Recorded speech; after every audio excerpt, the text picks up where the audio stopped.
Hello friends, कैसे हैं आप सब। आशा है बाबा के आशीर्वाद से सब बढ़िया और फर्स्ट क्लास होंगे। तो देखिए, मुझे ना बहुत फैंसी तरीका तो आता नहीं है वीडियो बनाने का। बहुत नॉर्मल तरीके से मैं वीडियो बनाती हूँ, जैसी हूँ वैसे ही आपके सामने वीडियो बना के लाती हूँ। बहुत ज़्यादा हाइप नहीं क्रिएट कर पाती, एक्चुअली मुझे आता नहीं है। मैं बहुत नॉर्मल ढंग से आपको बाबा के किस्से बताती हूँ, होप आपको पसंद आते हैं। तो आज का जो बाबा का किस्सा है ना, बहुत इंटरेस्टिंग है और आपको सुन के मज़ा आने वाला है कि बाबा ऐसा भी कर सकते हैं। बाबा तो कुछ भी कर सकते हैं, पर आज की कहानी, आज का जो किस्सा है ना, बहुत इंटरेस्टिंग है, सबको मज़ा आने वाला है। और हाँ, मेरी 2 बातें ध्यान रखिएगा कि भूखे को खाना खिलाना है और दूसरा, उस पर ईगो नहीं लानी है कि मैंने खिलाया।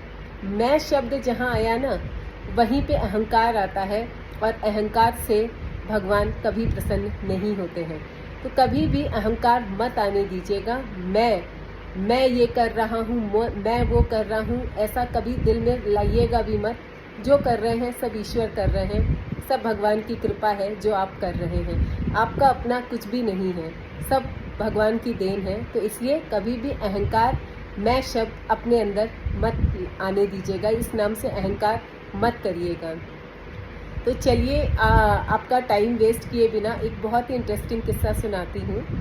ये 1966 की बात है, जब बाबा कुंभ मेले में गए हुए थे। बाबा ना कुंभ मेले में अक्सर जाते थे। ये प्रयागराज में लगता है, जो पहले इलाहाबाद था। और सबको पता है, संगम नगरी है, बहुत ही पवित्र नगरी है। तो बाबा वहाँ ना जाएं ऐसा तो हो ही नहीं सकता। तो जब भी कुंभ मेला लगता था, बाबा ज़रूर जाते थे।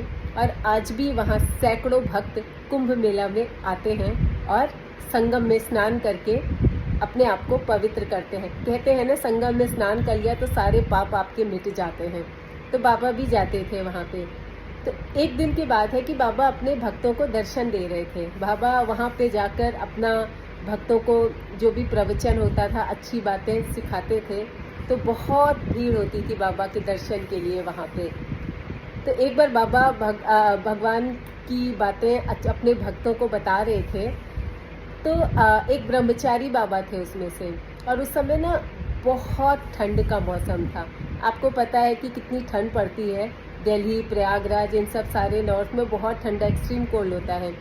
अब तो थोड़ी कम हो गई है, लेकिन पहले तो एक्सट्रीम कोल्ड होता था।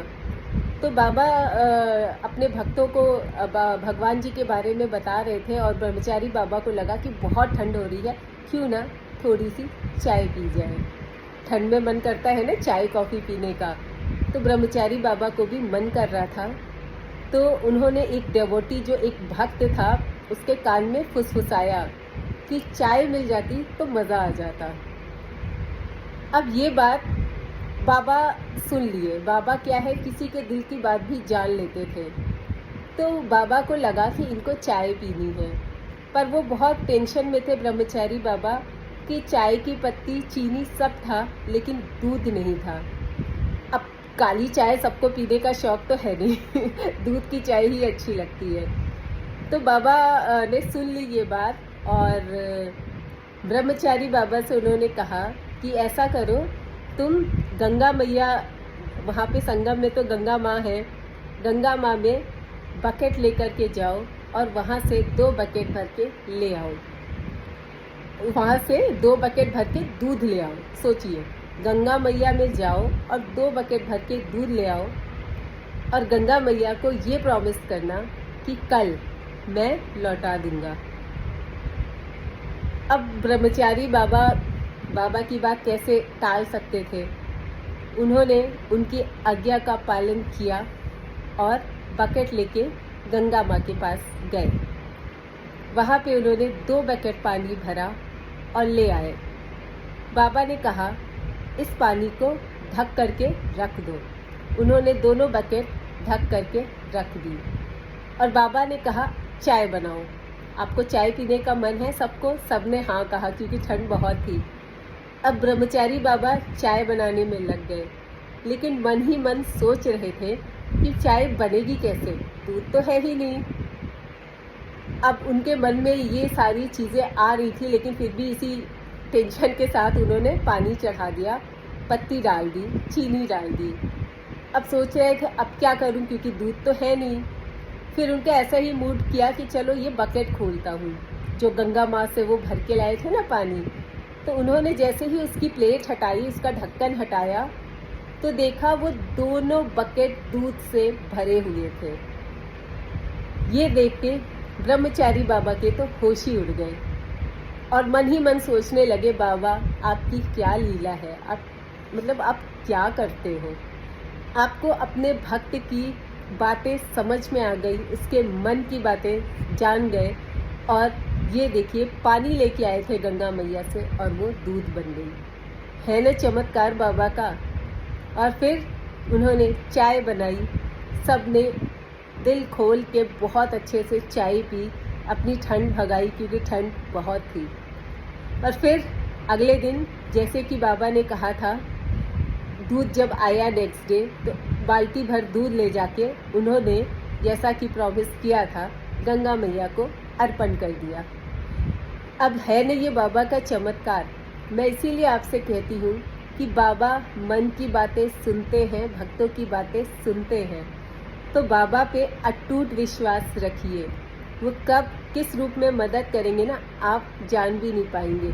मेरी तो खैर उन्होंने बहुत मदद की है, करते रहते हैं। मैं कोई भी काम शुरू करने से पहले बाबा की ब्लेसिंग्स ज़रूर लेती हूँ और उसमें सफल भी होती हूँ। और अगर कभी नहीं हुई तो निराश नहीं होती हूँ क्योंकि बाबा की मर्जी है, वो जब चाहते हैं वो तभी आपको सक्सेस देते हैं, लेकिन देते ज़रूर हैं। ट्रस्ट बनाए रखिए, भरोसा बना के रखिए और हाँ, राम का नाम लेते रहिए। आपको जिस भी नाम में शक्ति मिलती है, राम राधे, वो नाम लेते रहिए क्योंकि दोनों एक ही हैं। आप चाहे राधे बोलें चाहे राम बोलें, और ये दोनों नाम बाबा को बहुत पसंद है क्योंकि बाबा की जो समाधि है वो वृंदावन में है। कभी फुर्सत मिले वृंदावन भी जाके आइएगा, बाबा के आश्रम में जाइएगा। वहाँ उनका ना एक रूम है, बहुत ही वहाँ आप बैठेंगे ना, बाबा की वहाँ पे बहुत बड़ी सी स्टैचू है, पेंटिंग है, बड़ी सी वहाँ पे पिक्चर है उनकी। और वहाँ जब आप बैठेंगे ना, बिल्कुल एकांत सा रूम है, आपको इतनी शांति मिलेगी। तो अगर कैची धाम नहीं जा पा रहे हैं तो एक बार वृंदावन होकर के आइएगा, बहुत मन को शांति मिलेगी। तो आशा करती हूँ आज जो मैंने आपको बाबा का किस्सा बताया पसंद आया हो। पसंद तो आना ही है, अपने बाबा का हिस्सा है।